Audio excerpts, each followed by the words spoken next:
O carnaval, ele é um cordão umbilical que nos liga às terras africanas. Nós aprendemos com a mãe África que a celebração é preciso, que o corpo precisa vibrar, suar como resposta ao tambor. O carnaval é fundamental para nós brasileiros nos lembrarmos da importância que a África tem na nossa formação de seres brasileiros. Cada um de nós carrega um pedação da negritude dentro da gente. A Nigéria é um dos países mais importantes para a memória da escravidão entre Brasil e África, porque foi de onde veio a maioria dos africanos representantes da cultura iorubá, que é uma cultura, né, presente no Brasil, no candomblé, na culinária e principalmente na região da Bahia, Salvador, onde essa cultura se tornou mais viva.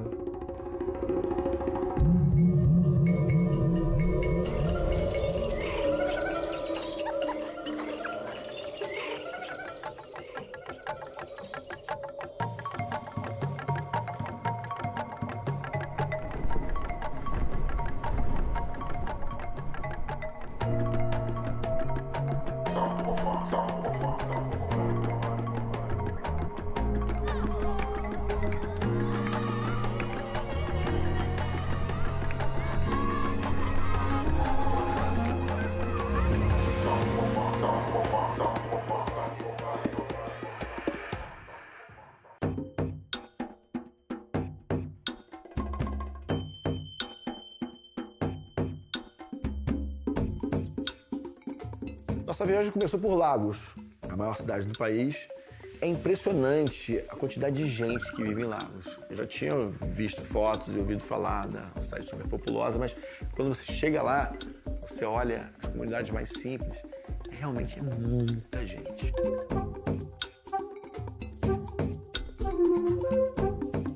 E Lagos também recebeu um grande número de retornados do Brasil. E eles também se chamaram ou foram conhecidos como agudais. Tanto que tem um bairro, Popô Agudá, o Brazilian Quarter, que é justamente um bairro onde se reúne essa herança, né, dos retornados na Nigéria e, no caso, em Lagos.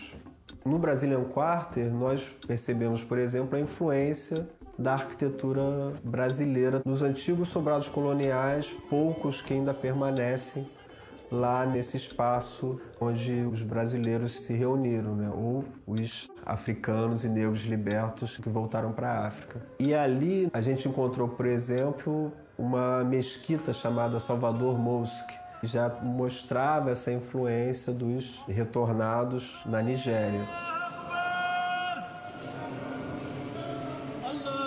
A escravidão, quer dizer, o regime escravista, ele estava em declínio absoluto, né? O Brasil foi o que mais resistiu. Todos os países aboliram o tráfico antes de nós e aboliram o regime escravista antes de nós, né? E isso alterou profundamente a situação econômica dos países africanos que viviam de tráfico. Então, esses países que viviam do tráfico, tinham sua economia baseada no tráfico, eles precisavam substituir as suas formas de produção de riqueza.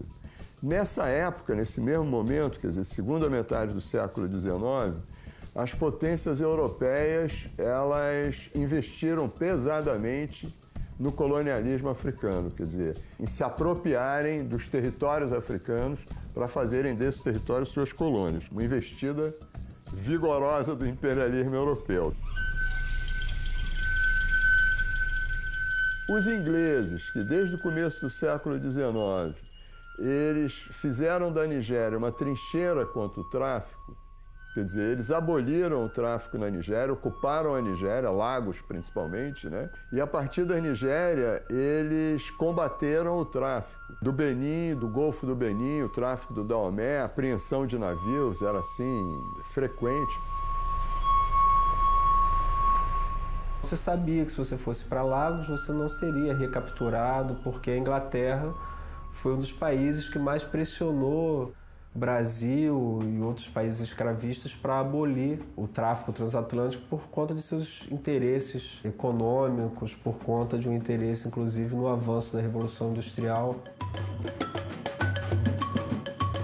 Aqui no Brasil, ficava cada vez mais difícil a vida para o africano liberto ou livre, porque começava uma política de substituição de mão de obra, quer dizer, da mão de obra africana escravizada para uma mão de obra imigrante.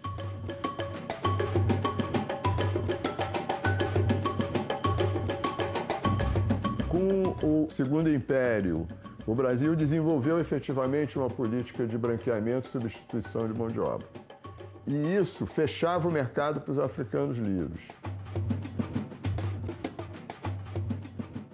As dinâmicas de retorno, elas são parecidas, mas elas não são iguais. O caso do Benin é espontâneo. O caso da Nigéria, ele tem esse estímulo da administração colonial britânica.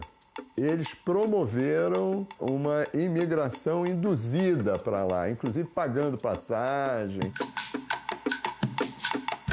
Mas esses que voltam para a África Ocidental, eles levam essa cultura brasileira transformada no universo dessa sociedade escravista que nós éramos, e essa cultura brasileira transformada, banhada no catolicismo, traduzido nas linguagens brasileiras, né?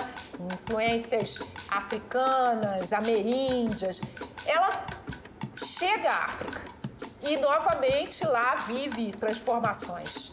Então temos pontes sobre esse Atlântico. A gente já estava saindo de uma breve visita, a gente tinha feito amigos já. Quando eles falaram, pô, vocês não vão ficar pro carnaval?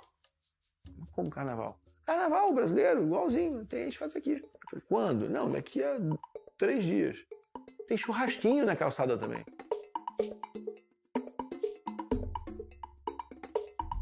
Carnaval é a manifestação da alegria humana. Todas as sociedades, desde a pré-história, celebram.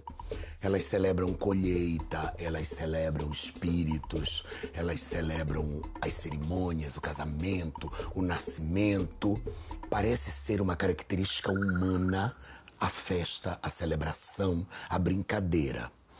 Daí a isto virar um motivo social de escape para o dia a dia duro, é um pulo.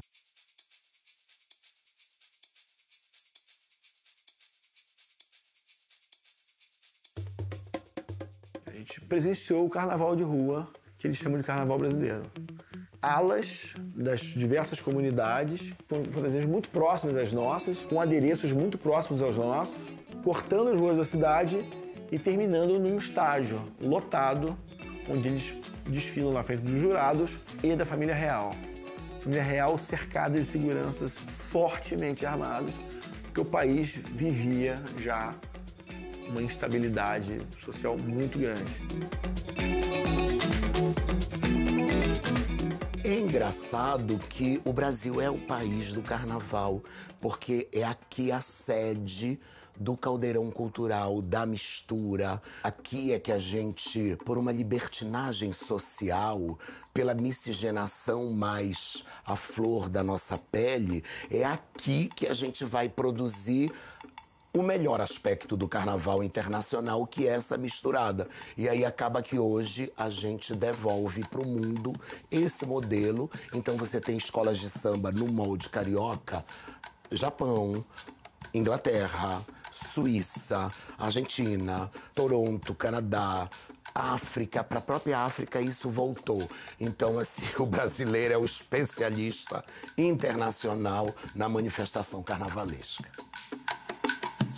O carnaval mostra para o brasileiro que, através da alegria do tambor, você pode se aproximar dos seus semelhantes para celebrar a energia. Acabou que esse carnaval virou a estampa do nosso espírito para o mundo, porque era tão poderoso que o mundo inteiro disse, gente, que coisa boa, que coisa poderosa, que coisa bonita que este povo sabe fazer.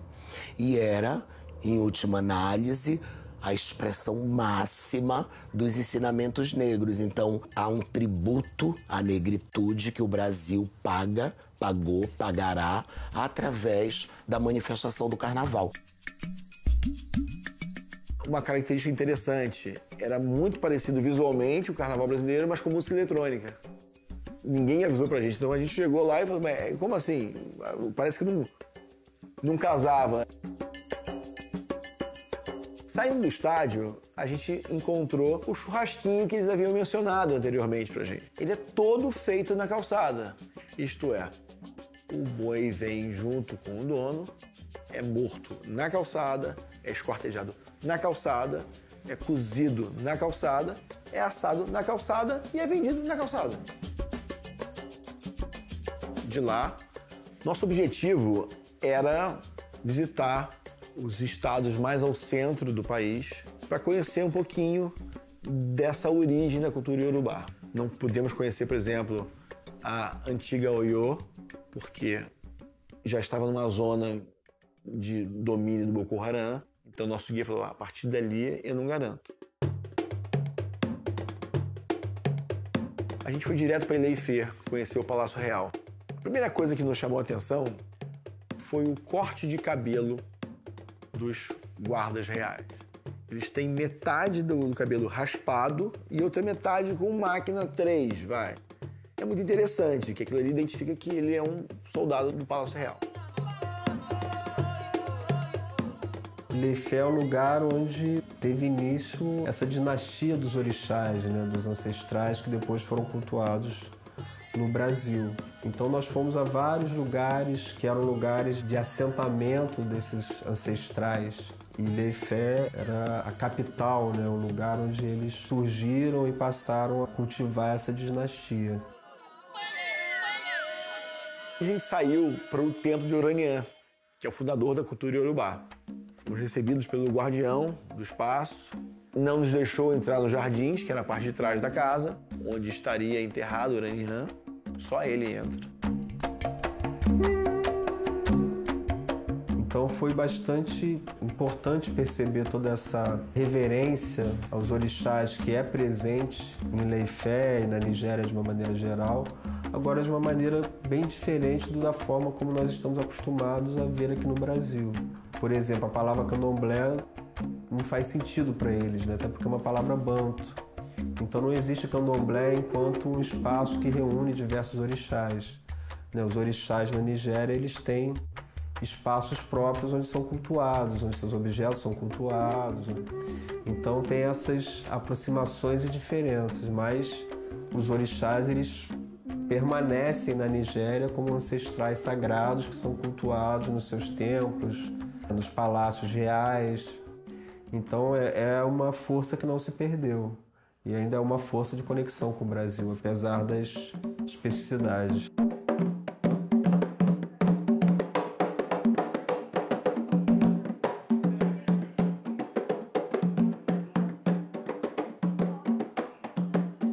O meu ingresso no candomblé foi por questão da musicalidade mesmo. Com 9 para 10 anos já tocava pandeiro na igreja, tocava algum instrumento de percussão. Sempre tive essa ligação com a percussão. Mas era uma coisa assim que não me completava 100%. E quando eu tive contato com o terreiro de candomblé, foi uma festa de caboclo. Quando eu vi os tambores e a música e tudo aquilo, eu não sei explicar. Foi uma coisa que como se eu estivesse me reencontrando, como se eu já tivesse vivido aquilo. Hoje o tambor representa para mim a minha vida, é meu trabalho, é minha religião, é o meu sustento.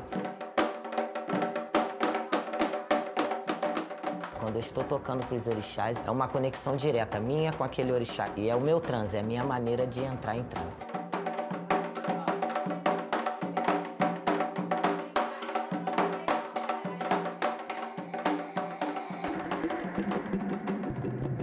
Num tempo que já vai longe, muito longe, os animais todos falavam.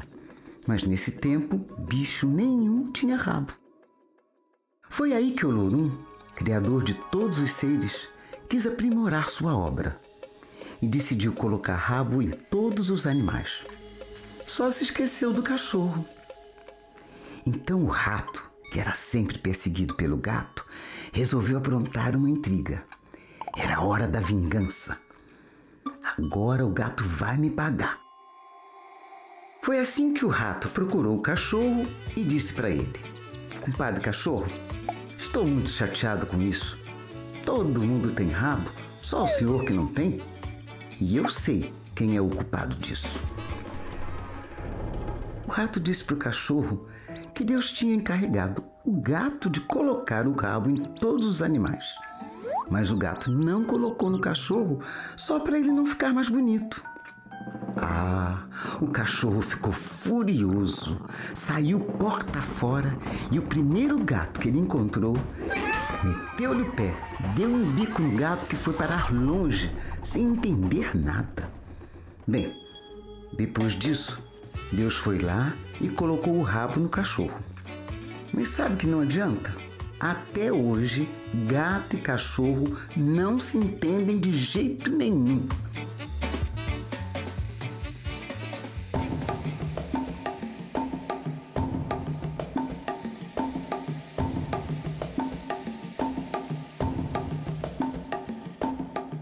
Fomos para outro lugar, também muito bacana, que é o Templo de Xangô.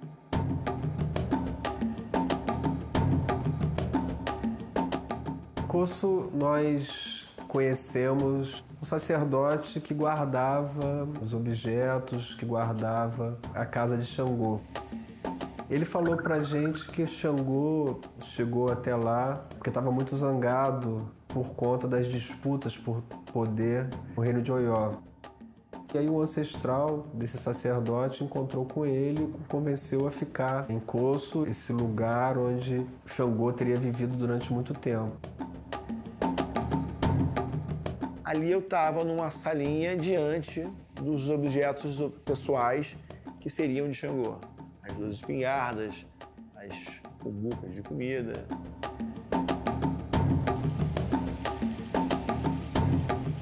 Anexo a esse lugar, tinha uma outra casa onde esse senhor que nos recebeu falou que estaria enterrado Xangô.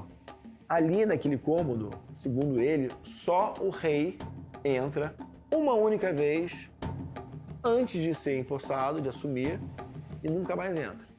Depois só ele entra e o seu sucessor está do lado dele.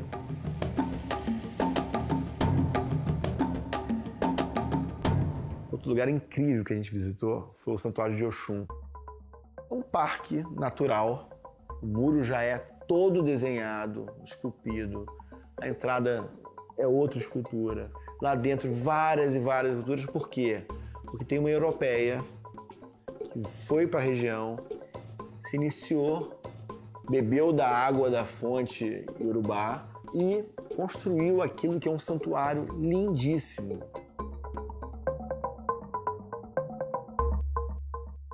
Ainda em Oxobo, essa cidade onde tem o Santuário de Oxum, a gente visitou um mercado local, super colorido, com tudo que você pode imaginar e com uma característica que eu nunca tinha visto. Não tem preço pré-definido para as coisas. Então, tudo é negociado ali.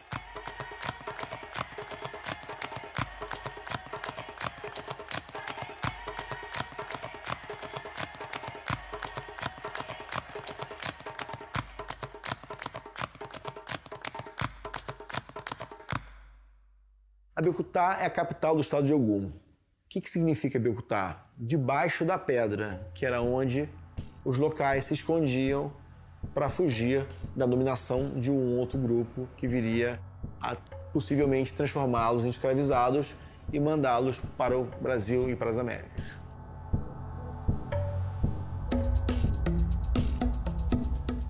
Comumente dito é que se fala os africanos escravizavam seus irmãos. Não era assim que funcionavam porque os africanos não se viam enquanto irmãos. Eles se viam enquanto grupos diferentes que lutavam pelo poder, que escravizavam grupos diferentes, às vezes grupos rivais. E quem fazia esse negócio era a elite. Então era a elite do lado brasileiro, do lado americano, que negociava com a elite do lado africano para transportar gente que normalmente foi escravizada no contexto de guerras, mas que também foi raptada, que foi vendida por não pagamento de dívidas ou por crimes de natureza religiosa, enfim, as motivações variam. Daomé, que era o principal reino escravista da região, fazia expedições para capturar as pessoas dessa região que acabavam sendo transportadas para as Américas como um todo, mas principalmente transportadas em navios negreiros luso-brasileiros.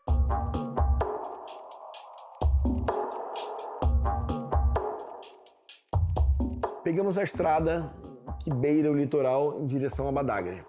É uma cidade pequena, mas que abriga o Brazilian Barracão, um memorial do tráfico de escravizados para o Brasil. A casa são alguns cômodos onde seriam os espaços onde eram trancafiados os negros que iriam para as Américas. E hoje famílias vivem nesses cômodos. As crianças brincam ali entre os corredores da casa e guardam pequenos objetos que remetem àquele período.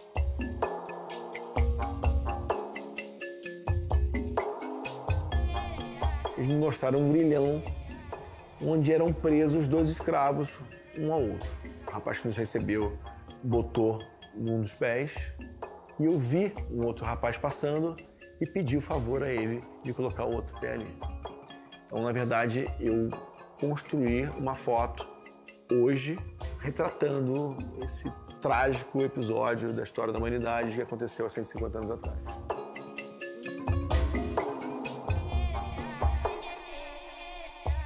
A gente saiu de lá, pegou um barco, cruzou um rio, andou mais 1 quilômetro, mais ou menos, numa outra área e chegou em frente ao mar.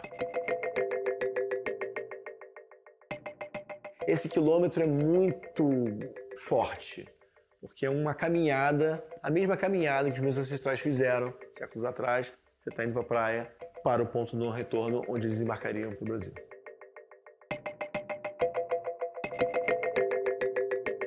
Ainda que muitos dos africanos tenham perdido suas famílias, seus pais, suas mães, no processo de desterramento, a religião foi capaz de criar um nó, ela construiu um nó indissolúvel. Ainda que ela tenha sido resultado de uma amálgama, de uma relação de reconstrução no continente americano, especificamente no Brasil e na Bahia, que ela teve uma marca muito forte porque ela é resultado da ligação de vários cultos, de várias cidades africanas, de várias localidades. Então ela não vem desta forma, é uma recriação que nos permite pensar a relação com o sagrado para além do território que estamos. Os orixás, eles são ancestrais divinizados que viveram numa outra época e que a gente cultua para que a nossa vida seja perpetuada de forma melhor e que a gente aprenda com os feitos que eles fizeram e deixaram para nós aqui na Terra.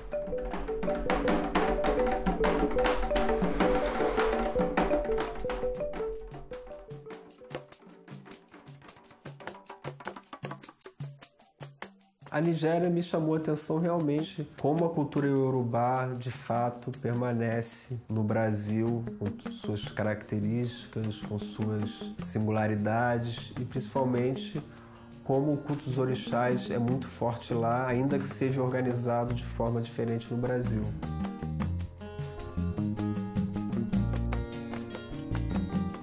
Depois desse mergulho no berço da religiosidade brasileira, visitar o templo de Xangô, de Oxum, era hora de pegar o avião de novo e ir para Angola.